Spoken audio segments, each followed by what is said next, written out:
Shalom! Você está no podcast Exegese e Exposição. Exegese on demand para você. Aqui é o Davidson Bignon. Eu sou mestre em Ciências da Religião, professor de Exegese Bíblica no seminário, pastor congregacional e também publisher editorial. Eu ajudo pastores e líderes cristãos a fazer estudos bíblicos na igreja sem ter problemas com interpretações erradas. Então, se você está pensando em compreender a sua Bíblia com segurança, não deixe de assistir a mais episódios como este aqui. Muito bem, então assine o canal, acione o sininho, curta, comente e também compartilhe.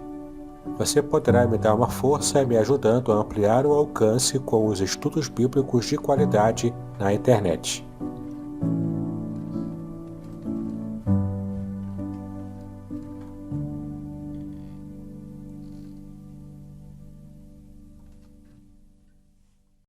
Para mim é uma grande alegria estar com você. E este vídeo é um vídeo diferente, mas dentro da nossa série especial sobre o panorama do Antigo Testamento. Eu estive aplicando essa aula presencialmente lá, mas tivemos um problema técnico e a gravação não aconteceu. Então, para que não fique um buraco, né, em nossa série, eu vou estar gravando aqui e apresentando a você esse estudo sobre as mensagens de Oséias e Joel para hoje. Faremos o panorama e análise conforme já vimos fazendo ao vivo lá na igreja. Mas, excepcionalmente, esta edição do vídeo será feita aqui, gravado no estúdio. Muito bem, vamos começar a falar então sobre o profeta Oséias. Nessa nova fase final, né, em que estamos chegando na fase final do nosso curso de panorama do Antigo Testamento, nós estamos tratando de dois profetas menores na mesma aula, para poder adiantar nosso conteúdo. O primeiro da aula de hoje é o profeta Oséias. Como você pode ver na tela, o nome Oséias significa salvação na língua hebraica, né? O autor é o próprio profeta Oséias, filho de Beeri, contemporâneo dos profetas Amós, Miqueias e também Isaías. A data da escrita do livro de Oséias foi em torno de 740 a.C. O tempo da ação. O primeiro verso no livro informa que Oséias profetizou durante o tempo do reinado do rei Jeroboão II em Israel, portanto, o Reino do Norte, contemporaneamente aos reis Uzias, Jotão, Acás e Ezequias, em Judá. O seu ministério profético deu-se em 760 a 720 a.C., portanto, alcançando todos os reis citados aqui, tempo da ação. Lembrando de que praticamente o contexto histórico dos profetas menores é praticamente o mesmo, né? Então, isso a gente pode evitar de ficar repetindo sempre as mesmas marcações históricas. Para que você faça o resgate, é só você retornar a alguns vídeos atrás sobre a parte de Primeiro Reis e Segundo Reis, quando falamos, né, sobre esse período histórico também. Bom, o verso-chave do livro de Oséias. O princípio da palavra do Senhor por Oséias, disse, pois, o Senhor a Oséias: vai, toma uma mulher de prostituições e filhos de prostituição, porque a terra se prostituiu, desviando-se do Senhor. Esse versículo aqui é um versículo bastante emblemático. Como vamos ver daqui a pouco, não se sabe propriamente se Oséias tinha ciência de que a sua esposa era uma mulher já prostituta, a mulher da vida, né? Ou se ele descobriu depois do casamento. Mas o fato é que tudo estava no controle e no plano de Deus para fazer uma exemplificação o que era necessário fazer para o povo, para que o povo entendesse qual era a sua condição espiritual. O tema do livro de Oséias e Jael, a esposa infiel. Conteúdo. Oséias é vocacionado no Reino do Norte, ao tempo em que o rei Jeroboão II reinava. Politicamente, era um tempo áureo, pois Israel se expandia bastante, mas espiritualmente vivia um tempo negro, porque de fato, tempos fáceis em termos de economia e de vida social trazia muitas vezes tempos difíceis do ponto de vista espiritual. E era o que estava acontecendo aqui, né? O livro de Oséias demonstra esses tempos fáceis, mas depois do tempo fácil veio o juízo de Deus contra uma nação impenitente. Os profetas Elias, Eliseu e recentemente Amós advertiram Israel dos seus maus caminhos, mas nada mudara. Pecado disseminado, idolatria tal que prostitutas cultuais e sacrifícios infantis ali eram realizados, sacerdotes corrompidos e ladrões, cultos vazios e hipócritas, graves injustiças sociais. Eram o terrível retrato deste que se chamava povo de Deus. Infelizmente é um retrato terrível e que nós, como nós conhecemos, nós já sabemos, ocasionou a ida do povo de Deus para o cativeiro. Nesse caso aqui, como é Reino do Norte, para o cativeiro assírio. Povo infiel, adúltero e traidor. O juízo em breve viria se não houvesse conversão sincera. Deus então usa a mensagem do profeta por meio de sua história familiar. Oséias casou-se com uma prostituta por orientação de Deus. Se o profeta já sabia se ela era prostituta antes de casar-se ou não, a Bíblia não diz, não deixa claro isso. Mas o fato é que o profeta a ama intensamente, mas ela o trai, foge, prostitui-se e também se torna escrava daqueles para os quais ela se prostituiu. Oséias, contudo, continua a amá-la, a perdoa e compra-a de volta. Veja só o estado de humilhação que Deus estabeleceu o seu profeta para que ele pudesse exemplificar, ilustrar a situação espiritual de Israel. Todo este quadro representava o casamento de Deus com Israel e também a sua traição. Oséias revela ao povo a sua infidelidade para com o Senhor e também o juízo que adviria disto. Porém, como seu nome o diz, aponta ao final da mensagem a um caminho de arrependimento, graça e também de salvação.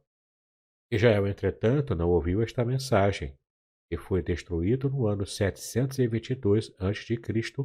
pelos assírios. Quanto à divisão do livro, o livro de Oséias é tradicionalmente dividido segundo esta figura de casamento em: a primeira parte, separação, quando Jael é comparada à esposa infiel, capítulos de 1 a 3. Segunda parte, condenação, quando Jael é comparada à nação pecaminosa, dos capítulos 4 ao capítulo 13, versículo 8. Por fim, a reconciliação, quando Jael é comparada à nação restaurada, que vai dos capítulos de 13, versículo 9, ao 14, versículo 9 também, e assim encerrando o livro. Antes de passarmos à análise, vamos deixar para a parte final, vamos falar agora sobre os dados mais gerais do livro de Joel, que é o segundo livro de nossa análise nessa aula. O nome de Joel significa Jeová é Deus. O autor é o próprio profeta Joel, filho de Betuel, falando ao Reino do Sul, Judá. Provavelmente tenha sido criança no tempo dos ministérios de Elias e Eliseu. Então, temos Oséias falando ao Reino do Norte e Joel falando ao Reino do Sul. Data da escrita: o tempo em que profetizou e escreveu não aparece revelado em seu livro, mas acredita-se estar em torno do ano 830 a.C. Alguns defendem a data de um tempo pós-exílico e imediato ao problema exílico, né, lá no reino de Judá.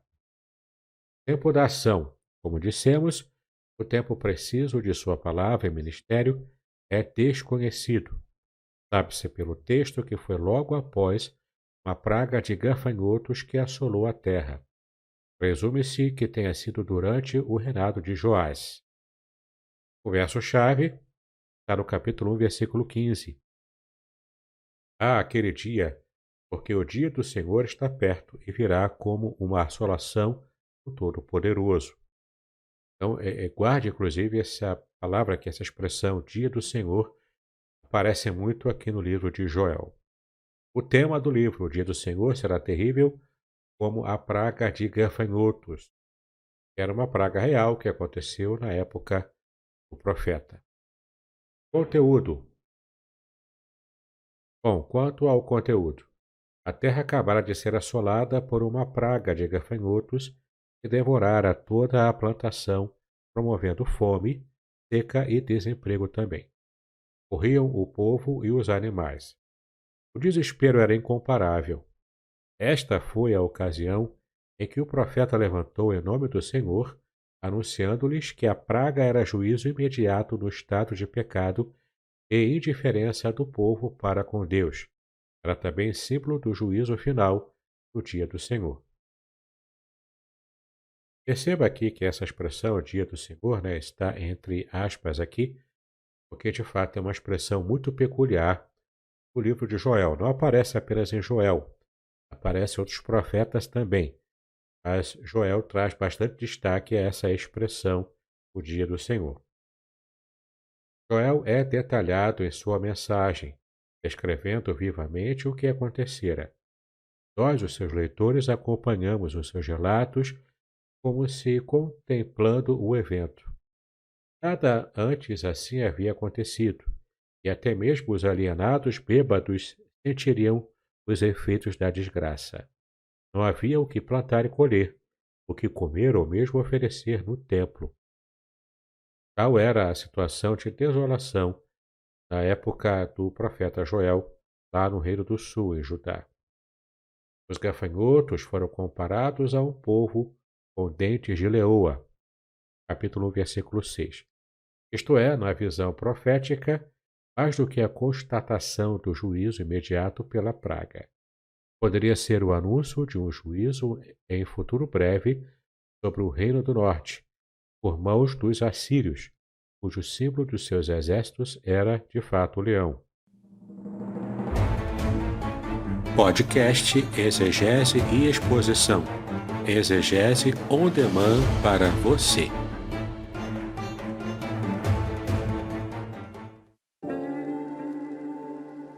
Shalom! Aqui é o Davidson Pignon.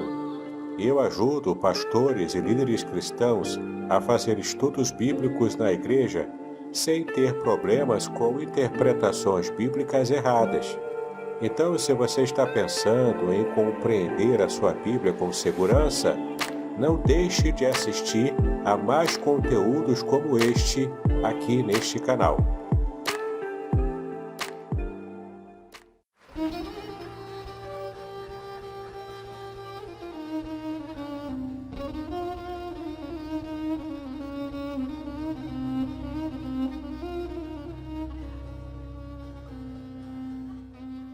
Shalom! Quero falar sobre o livro Revelações Originais do Salmo 23. Nesta obra, o reverendo Davidson Pignon nos convida a minerar pepitas de ouro escondidas no rico solo do Salmo 23. Todo livro é melhor compreendido em seu idioma original, em sua época original e em seu local original. Estamos distantes dos três no que diz respeito à Bíblia. Assim como o pastor guia as ovelhas, o reverendo tomará pela mão e o guiará em todo o trajeto para entender o Salmo 23 com todas as suas nuances que, infelizmente, se perdem em português. Numa época onde se tenta falsificar o sentido das escrituras utilizando os idiomas originais, o reverendo Pignon nos traz uma tradução correta do Salmo, e uma interpretação sóbria, sem exageros dos termos em hebraico que sofrem prejuízo na tradução para a língua portuguesa. Coisa horrível é comprar bijuteria pensando ser joia rara. Aqui não é o caso. Realmente você aprenderá a minerar pepitas de ouro com este livro. As minhas já estão guardadas no cofre. Você se surpreenderá e se emocionará com a profundidade dos sentidos das palavras do Salmo 23. Espero que este livro seja um refrigério para a sua alma, assim como foi para a minha. E que você entenda que, mesmo que esteja passando por um deserto escaldante agora, o Divino Pastor lhe guiará até águas frescas e tranquilas. Assim, para ter uma boa leitura, acesse o link na descrição.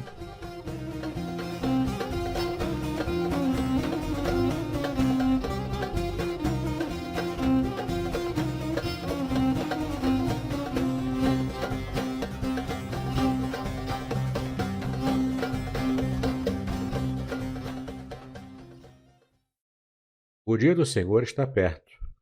Vamos nos arrepender e jejuar por causa desse dia. Novamente, há aqui uma visão completa e complexa, pois o dia do Senhor é profeticamente um dia escatológico, o dia do juízo final. Mas era naquela hora também o dia da praga de gafanhotos e o dia da invasão dos assírios. Dias estes onde o Senhor, em escala menor, já manifestara e manifestaria ainda no futuro o seu juízo. Há um convite de Deus à conversão em Joel. Deus lhe promete, então, a restauração, incluindo aqui a promessa futura do Pentecostes. Haverá também juízo para as nações que cercavam e ameaçavam o povo de Deus, pois ele é o Senhor do universo e não somente de Judá. Está no capítulo 3. Quanto à divisão, o livro de Joel pode didaticamente ser dividido em 3 partes. A primeira delas é que a praga de gafanhotos é comparado com o dia do Senhor hoje, claro, para a época do profeta, como está no capítulo 1. A segunda divisão é a invasão à Síria, o dia do Senhor em breve, como está no capítulo 2, de 1 a 27.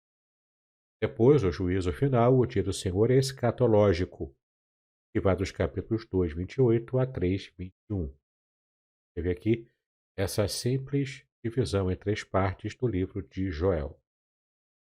Agora sim chegamos à análise, então vamos fazer uma análise conjunta dos 2 livros, para poder chegarmos então à parte final da nossa aula. Bom, Osés dirige a sua profecia a Israel, ou seja, às 10 tribos do Reino do Norte, após a divisão ocorrida no ano 931 a.C., que você pode conferir lá em 1 de Reis, capítulo 12. Algumas vezes ele chama Israel de Efraim, porque esta era a mais importante tribo entre as 10 que compunham o Reino do Norte. Anuncia em toda a clareza o destino em breve do povo a ser submetido aos assírios. Então, Osés aqui, ele paga na própria carne, na sua própria situação familiar, o quanto de sofrimento a sua situação familiar trouxe a ele. Ele está, então, ilustrando isso, essa infidelidade espiritual do Reino do Norte, do Reino de Israel. Isso aqui está muito claro, quando ele está trazendo as suas profecias para toda a tribo do Reino do Norte, como ele chama Efraim, como aparece muito aqui em Oséias. Ainda em Oséias, a imagem da esposa e de marido, noivo e noiva, é comumente usada por Deus em sua palavra. É uma figura rica, que fala, entre outras coisas, de complementação, ajuda, proteção, sustento, carinho, amor, fidelidade, dependência, relação prazerosa e outras relações também. Então é muito comum você encontrar essa imagem de esposa, esposo, noivo e noiva. Inclusive, Cristo usa isso com respeito à relação dele como noivo e a igreja como a noiva dele. Mas é bastante comum na cultura judaica antiga essa alegoria com respeito à relação do povo para com Deus, sendo o povo a esposa e o Deus sendo o marido. Bom, ainda em Osés, ele é contemporâneo de Miqueias e Isaías. Enquanto Osés falava ao Reino do Norte, que era Israel, Miqueias e Isaías falavam ao reino do sul, Judá. A palavra profética do Egito chamei o meu filho, ainda em Oséias, capítulo 11, versículo 1, historicamente testemunha a libertação de Israel do cativeiro egípcio por mãos de Moisés, e também revela que o Messias, filho de Deus, passaria um tempo pelo Egito, e de lá seria trazido pelo Senhor. Você pode conferir em Mateus capítulo 2, do versículo 13 ao versículo 15.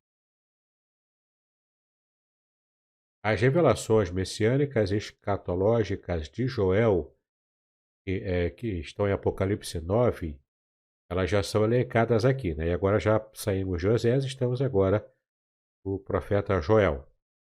Então, temos aqui as referências proféticas, que são profecias escatológicas e messiânicas, né? Então, temos aqui uma referência ao Pentecostes, temos também uma referência aos sinais do fim, propriamente dito, né? A escatologia propriamente dita.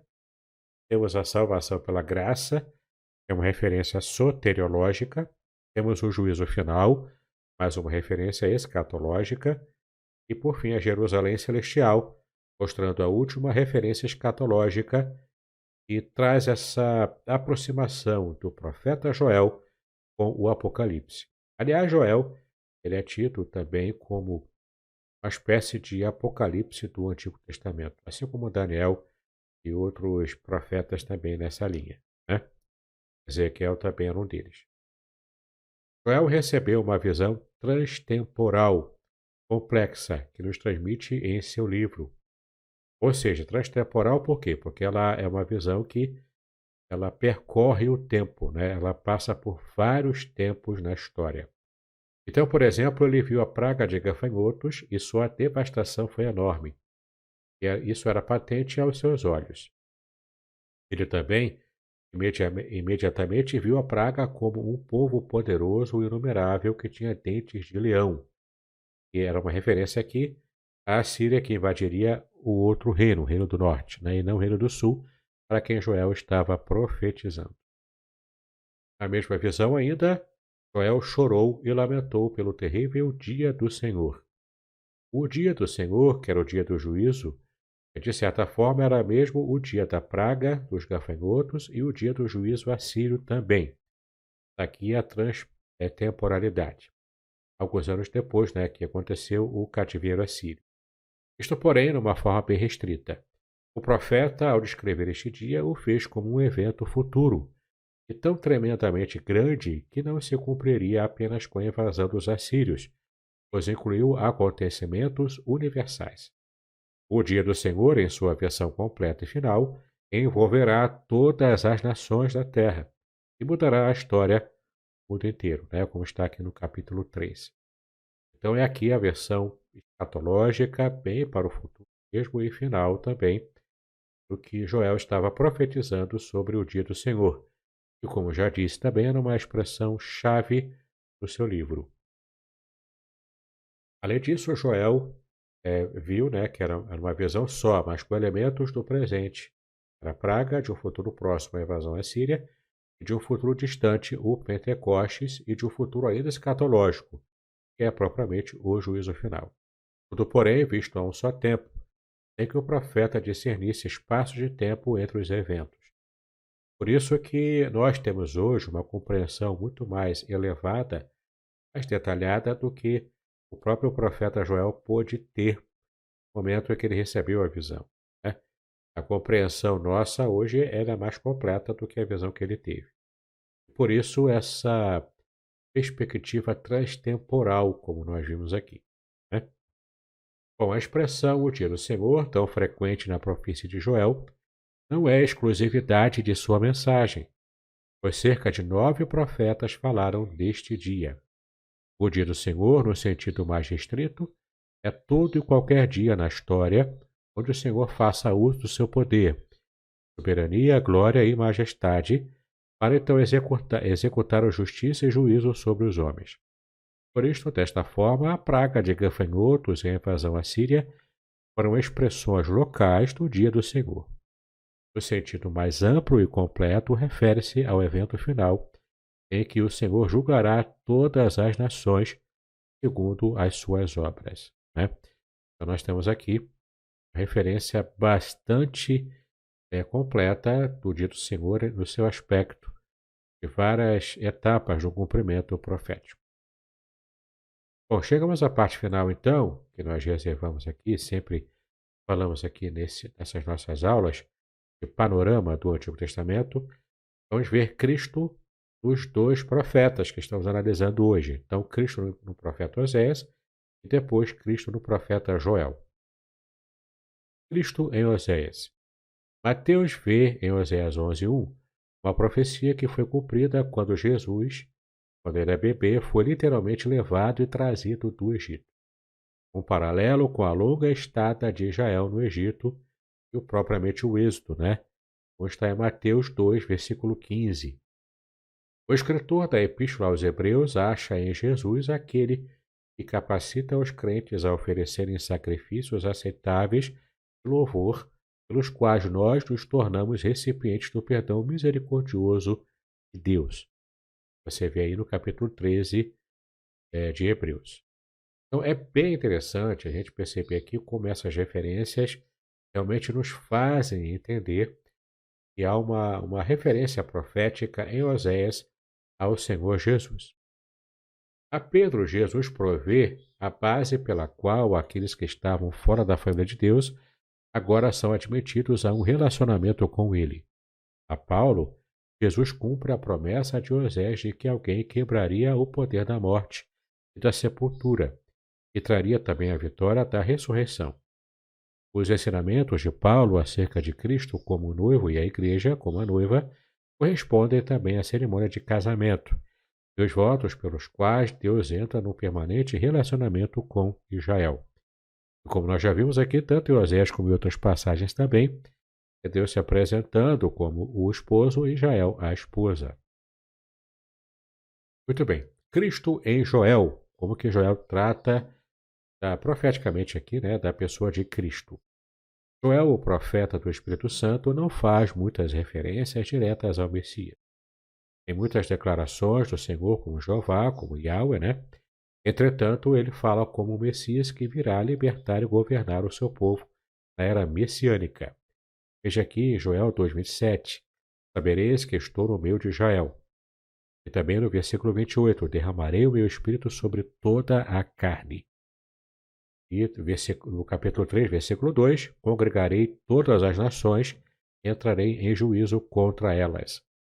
Você percebe aqui toda essa perspectiva escatológica e é assim que nós vemos Cristo em Joel. No capítulo 3, versículo 12, ainda diz aqui, levantem-se as nações e sigam para o vale de Josafá, porque ali me assentarei para julgar. Capítulo 3, versículo 21, eu expiarei o sangue dos que não foram expiados. Então aqui são promessas e profecias escatológicas e todas elas serão cumpridas em Cristo. Então, apesar de indiretas, essas referências podem ser consideradas messiânicas através das lentes dos textos posteriores, especialmente os do Novo Testamento, né? Muito bem, chegamos então ao final da nossa aula. A nossa fonte aqui é a Bíblia Sagrada, como sempre, e também o livro de Ângelo Gagliardi Júnior, Panorama do Antigo Testamento. Bom, espero que você tenha gostado bastante da nossa aula agora, embora não seja como normal, né, como temos feito lá na igreja. Uma questão técnica, no dia da aula você perdeu o vídeo, então eu precisei gravar para que não fique esse vácuo, né, de 2 livros na nossa série de aulas sobre o panorama do Antigo Testamento. Bom, espero então que você nos acompanhe ainda com outras aulas até terminarmos com o livro de Malaquias. Tá bom? Um grande abraço a você, Deus o abençoe em seus estudos também.